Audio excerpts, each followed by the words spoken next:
क्षुत्पिपासा जरातंक जन्मांतक भयस्मया न राग द्वेष मोह से यस्याप्तता सा। ये लक्षण ले ले।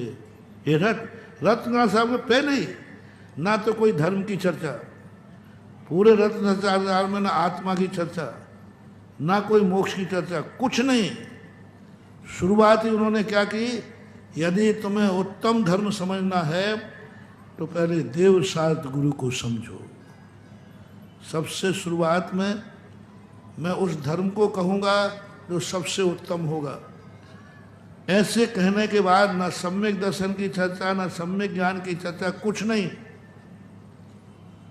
तो पहले सच्चे देव को समझ ले। सच्चा धर्म नहीं, सच्चा आत्मा नहीं, देव को समझ ले। ये मार्केट देवों का मार्केट है, यहाँ भगवान बिकते हैं। ये भगवानों का मार्केट है। जैसे आप लोगों के सब्जी के मार्केट होते ना, ये ज्वेलरी का मार्केट है, ये सब्जी का मार्केट है, ये किराना मार्केट है, ये कपड़ा मार्केट है। ऐसा ये संसार भगवानों का मार्केट है। इस देश में इतने भगवान हैं कि बंदे कम हैं।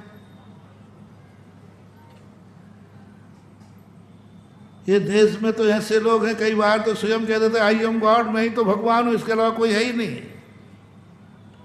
ये मार्केटों का देश है, ये कर्म भूमि है, ये मृत लोक है। 3 लोक में सबसे ज्यादा, और ये हुंडा और सर्पणी काल है।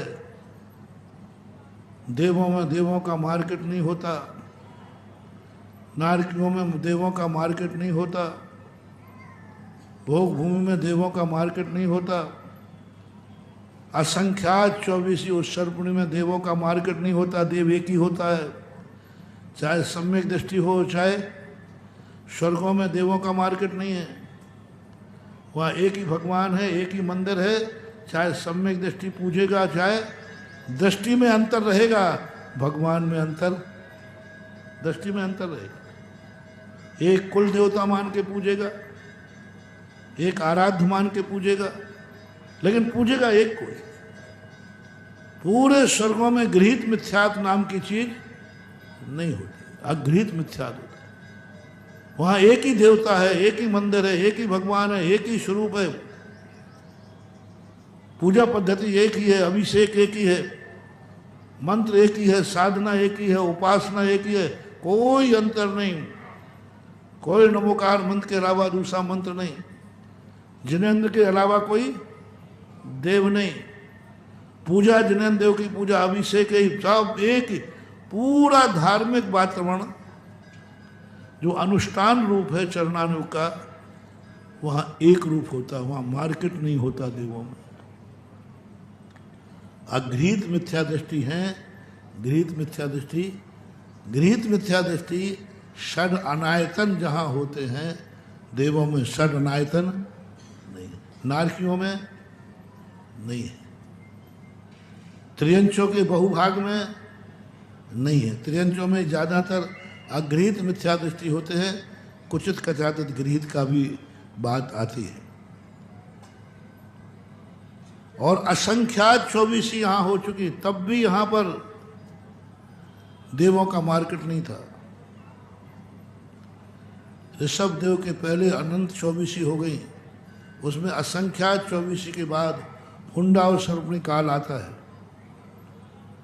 उसमें देवों का मार्केट बन जाता है। वो सर्पणी तो पहले भी आया, लेकिन एक ही।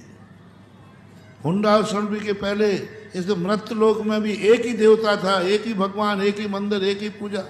मिथ्या दृष्टि और सम्यक दृष्टि, गृहीत मिथ्या था ही नहीं। लेकिन अपन जिस युग में जी रहे हैं, समंतभद्र महाराज को पहले ये उपदेश नहीं देना पड़ा। सबसे पहले कहा, हमारा भक्त, हमारा मुमुक्षु, हमारा आसन भव्य मार्केट जा रहा है। जैसे आपका बेटा मार्केट जाने लगा तो बेटा अरे सुन बैठ के पढ़ाओगे उसको, वही देख, इस प्रकार की माल की पहचान करना। ऐसे ही पूज्यवर समंत भद्रराज को मालूम चला कि ये पंचम काल खास तौर से, ये हुंडा सर्पणी खास तौर से, ये कर्म भूमि खास तौर से, यहाँ भगवानों का मार्केट लगता है। तो उन्होंने अपने भक्त को कहा भगवान का स्वरूप देखो। सबसे पहले कथन, किसी सिद्धांत ग्रंथ में यह पद्धति नहीं देखी है, मूलाचार में यह पद्धति नहीं है, समय सार में यह पद्धति नहीं है, गौमर सार जीवकांत सारे 7 अनुयोग पढ़ लिए, मात्र श्रावकाचार में पद्धति है। हम मुनियों के लिए देव साध गुरु का स्वरूप का वर्णन नहीं किया, सामान्य करके छोड़ दिया। श्रावकाचार में क्यों? क्योंकि श्रावक अज्ञानी है, श्रावक बालक है, श्रावक को कोई भी, बालक को कोई भी ठग सकता है, क्योंकि वो बिल्कुल बालक है। इसलिए गृहस्थ को हमारे शास्त्रों में बालक कहा, धार्मिक दृष्टि से।